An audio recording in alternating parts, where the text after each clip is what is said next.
ശക്തികൾക്കും അത്ര പെട്ടെന്ന് സാധിക്കില്ല. ഇസ്രായേൽ അമേരിക്കയുടെ കരുത്തിൽ വളരുന്ന ഒരു രാജ്യമാണെന്നും അവരുടെ സംവിധാനങ്ങൾ അങ്ങനെയാണെന്ന് നമുക്കറിയാം.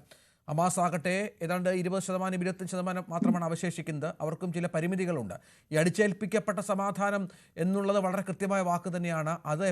അതിനെപ്പോൾ ഭംഗം വരുമെന്നുള്ളതും നിതാന്ത ശത്രുക്കളാണ്, ഒരിക്കലും യോജിക്കാത്ത രണ്ട് വിഭാഗങ്ങളുമാണ്. അതൊക്കെയാണ് നമ്മളെ ആശങ്കപ്പെടുത്തുന്നത്, അല്ലേ? ഇത് ഒരു ബ്രോക്കേർഡ് പീസ് ആണ്. അത് അടിച്ചേൽപ്പിച്ചു എന്ന് പറയുന്നത് ഒരുപക്ഷെ ബലപ്രയോഗത്തിലൂടെയല്ല, അത് മാനസികമായ ബലപ്രയോഗം. അതൊരു തരം അടിച്ചേൽപ്പിക്കലാണ്.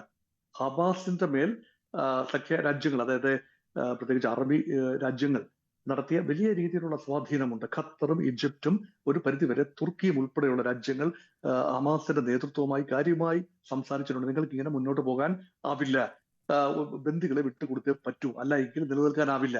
അപ്പൊ അതൊരു തരം അടിച്ചേൽപ്പിക്കലാണ്. അതുപോലെ തന്നെ ഡൊണാൾഡ് ട്രംപിന് മാത്രം സാധിക്കുന്നു, അമേരിക്കയ്ക്ക് മാത്രം കഴിയുന്നതുമായ ഒന്നാണ് ഇസ്രായേലിനെ കൺവിൻസ് ചെയ്യുക. ഇസ്രായേൽ എന്ന രാജ്യത്തെ പൂർണ്ണമായി കൺവിൻസ് ചെയ്യാൻ സാധ്യമല്ല. കാരണം ഇസ്രായേൽ അനുഭവിക്കുന്ന സുരക്ഷാ ഭീഷണി വളരെ വലുതാണ്. ഹമാസിൽ നിന്ന് മാത്രമല്ല, ചുറ്റുപാടുമുള്ള പല രാജ്യങ്ങളിൽ നിന്നും പല മിലിഷ്യകളിൽ നിന്നും ഇസ്രായേൽ അനുഭവിക്കുന്ന വൻപൻ സുരക്ഷാ ഭീഷണി, അത് തൃണവൽഗണിച്ചുകൊണ്ട് ഇസ്രായേലിന് മുന്നോട്ട് പോകാനാവില്ല. പക്ഷെ തൽക്കാലത്തേക്ക് 1 step forward and 2 step back ഇത് ചെയ്തെങ്കിലേ പറ്റൂ. ഒരടി മുന്നോട്ട് പോയിരിക്കുന്നു, പക്ഷെ ഇപ്പോൾ 2 അടി പിന്നോട്ട് വെക്കുക എന്നത് ഇസ്രായേലിനും നിലനിൽപ്പിന്റെയും ലോക മനസ്സുകളിൽ ഇസ്രായേൽ പൂർണ്ണമായി ഒറ്റപ്പെടുന്നില്ല എന്ന് ഉറപ്പുവരുത്താനുള്ള ചുമതല ഇസ്രായേലിന് മാത്രമല്ല അമേരിക്കയ്ക്കുമുണ്ട്. അതുകൊണ്ട് ഒരു പാർഷ്യൽ ഒരു ഫേസ് സേവിങ് ലോക മനസാക്ഷി വല്ലാതെ ഇസ്രായേലിന്റെ വലിയ കടന്നുകയറ്റത്തെ എതിർക്കുമ്പോൾ സ്വാഭാവികമായ ഒരു ടാക്ടിക്കൽ വിഡ്രോവലാണ്. പക്ഷെ ടാക്ടിക്കൽ വിഡ്രോവൽ എന്നത് ആത്യന്തികമായ സമാധാനമായി തെറ്റിദ്ധരിക്കാനാവില്ല എന്നതാണ് ഒരുപക്ഷെ ഇതിനെ ഒരു അടിച്ചേൽപ്പിച്ച ഒരു സമാധാനം എന്ന് പറയുന്നത്. ഒരു സമാധാനം സംഭവിക്കേണ്ടത് മനസ്സുകളിലാണ്, സ്വാഭാവികമായി സംഭവിക്കേണ്ടതാണ്. മധ്യസ്ഥന്മാർ അടിച്ചേൽപ്പിക്കുന്ന സമാധാന പ്രക്രിയ ഏതെങ്കിലും ഒരു ചെറിയ തർക്കമുണ്ടാകുമ്പോൾ വീണ്ടും ആളിക്കത്തുന്ന ഒരു സാധ്യത നമുക്ക് കാണാം. അതുകൊണ്ടാണ് ഇപ്പോൾ 5 സ്റ്റേജുകൾ, നേരത്തെ ഇവിടെ മനു സൂചിപ്പിച്ച 5 ഘട്ടങ്ങളിലായി നടക്കുന്ന ഒരു പ്രക്രിയ, ദീർഘമായ പ്രക്രിയ. അത് 1-2 മാസം കൊണ്ട് നടക്കേണ്ടതല്ല, വർഷങ്ങൾ ചെലവഴിച്ച് കെട്ടിപ്പടുക്കേണ്ട ഒരു വിശാലമായ സമാധാന പദ്ധതി. ഇതാണ് ആത്യന്തികം. അപ്പൊ ഈ വെടിനിർത്തൽ എന്ന് പറയുന്നത് ഇപ്പോഴത്തെ വൺ ടൈം അഫയർ ആണ്.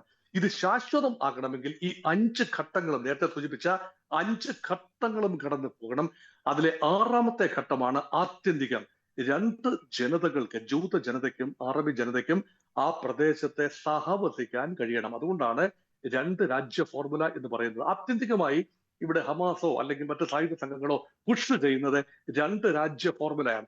അത് അംഗീകരിക്കാൻ ഇസ്രായേൽ സന്നദ്ധമാകണമെങ്കിൽ ഇസ്രായേലിന് വ്യക്തമായ ഉറപ്പുകൾ ഈ വിഭാഗങ്ങൾ, അല്ലെ ഹമാസോ ഹിസ്ബുള്ളായി കൊടുത്താൽ പോരാ, മറിച്ച് അറബി രാജ്യങ്ങളുടെ ഭാഗത്തു നിന്ന് കൃത്യമായ ഒരു ഉറപ്പ് കൊടുക്കണം. അമേരിക്കയുടെ ഭാഗത്തു നിന്ന്, എക്കാലത്തും അമേരിക്കയുടെ സഖ്യകക്ഷിയാണ് ഇസ്രായേൽ, ഇപ്പോഴും അതങ്ങനെ തന്നെയാണ്. അതിനുള്ള ഉറപ്പുകളാണ് വേണ്ടത്. അപ്പൊ ആ ഉറപ്പുകളൊക്കെ ആത്യന്തികമായി വരേണ്ടതാണ്. അത് സംഭവിക്കാതെ 6ാം ഘട്ടം, ഇപ്പോൾ നിലവിലില്ലാത്ത എന്നാൽ ഇനി ഉണ്ടാവേണ്ട 6ാം ഘട്ടം കൂടി കടന്ന് സ്വതന്ത്ര പരമാധികാര പലസ്തീനും ആ സ്വതന്ത്ര പരമാധികാര പലസ്തീൻ പൂർണ്ണ രാജ്യമായ ഇസ്രായേലിനെ സർവാത്മന അംഗീകരിക്കുകയും 2 വിഭാഗങ്ങളും സഹവസിക്കാൻ തയ്യാറാവുകയും വിട്ടുവീഴ്ചകൾ ചെയ്യുകയും ചെയ്താലല്ലാതെ മധ്യപൗരസ്ത്യ പ്രദേശത്തെ ആത്യന്തികമായ ശാന്തത ഉണ്ടാവില്ല എന്ന് തന്നെയാണ്. പക്ഷെ എന്നിരുന്നാലും ഇപ്പോൾ നടന്നുകൊണ്ടിരിക്കുന്ന പ്രക്രിയ ഏറ്റവും ശുഭോദർക്കമായ കാര്യമാണ്. ഒരു പരിധിവരെ ലോകത്തിന് ആശകൾ നഷ്ടപ്പെട്ടതാണ്. അത് പക്ഷേ ഇസ്രായേലിലെ ഒരു വിഭാഗം ആളുകൾ, ബന്ദികളുടെ കുടുംബാംഗങ്ങൾക്ക് പ്രതീക്ഷ ഏതാണ്ട് നഷ്ടപ്പെട്ടുകൊണ്ടിരിക്കുന്ന ഘട്ടത്തിലാണ് ഡൊണാൾഡ് ട്രംപിന്റെ 20 പീസ് ഫോർമുല വരുന്നതും അങ്ങനെ വെടിനിർത്തൽ സാധ്യമാകുന്നതും. ഇപ്പോൾ ആ കാര്യം സാധ്യമായി. ഒരു വെടിവെച്ചേ കേട്ടില്ല കഴിഞ്ഞ 24 മണിക്കൂറിനുള്ളിൽ. ഈ ഗാസയുടെ മണ്ണിൽ ഒരൊറ്റ വെടിവെച്ച കേട്ടിട്ടില്ല കഴിഞ്ഞ 48 മണിക്കൂറിനുള്ളിൽ. അത് തീർച്ചയായും ഒരു പുരോഗതി തന്നെയാണ്. കഴിഞ്ഞ 2 വർഷത്തിനുള്ളിൽ അങ്ങനെ സംഭവിച്ചിട്ടില്ല. ഇപ്പോൾ ഇതാ വെടിനിർത്തലിനുപരിയായി 7 ബന്ദികൾ കൈമാറ്റം ചെയ്യപ്പെടുമ്പോൾ അടുത്ത ബാച്ച് ഉടനെ തന്നെ ഉണ്ടാകുമെന്ന സൂചനയാണ് കാണുന്നത്.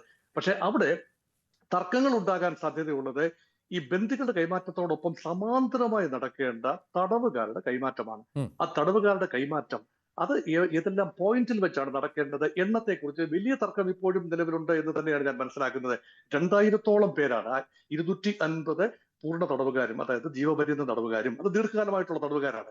എന്നാൽ പുതിയതായി ഇസ്രായേലിന്റെ കൈപ്പിടിയിൽ എത്തിയ തടവുകാർ 1700-ഓളം പേരാണ്. അവരെല്ലാം തന്നെ ഗാസയുടെ മണ്ണിൽ നിന്നും വെസ്റ്റ് ബാങ്കിൽ നിന്നുമൊക്കെ ഇസ്രായേൽ ഇടയ്ക്ക് കൊണ്ടുപോയ ആളുകളാണ്. അവരിൽ ഗുരുതരമായ ഒഫൻസ് ചെയ്ത ആളുകളെ വിട്ടുകൊടുക്കാൻ ഇസ്രായേൽ തയ്യാറാവില്ല. അത് തയ്യാറാവാത്ത സമയത്തെ ഒരുപക്ഷെ അവസാന ഘട്ടത്തിൽ ബന്ദിമോചനത്തിൽ ഉൾപ്പെടെ അതുകൊണ്ട് ഇന്നത്തെ ഇനിയുള്ള നിമിഷങ്ങൾ, ഇനിയുള്ള മണിക്കൂറുകൾ ഇപ്പോഴും നിർണായകം തന്നെയാണ്. പൂർണ്ണമായി പൂർണ്ണമായി സമാധാന പ്രക്രിയ ഒന്നാം ഘട്ടം അവസാനിച്ചു എന്ന് കരുതാറായിട്ടില്ല എന്ന് മാത്രമാണ് ഞാനിപ്പോൾ സൂചിപ്പിക്കുന്നത്.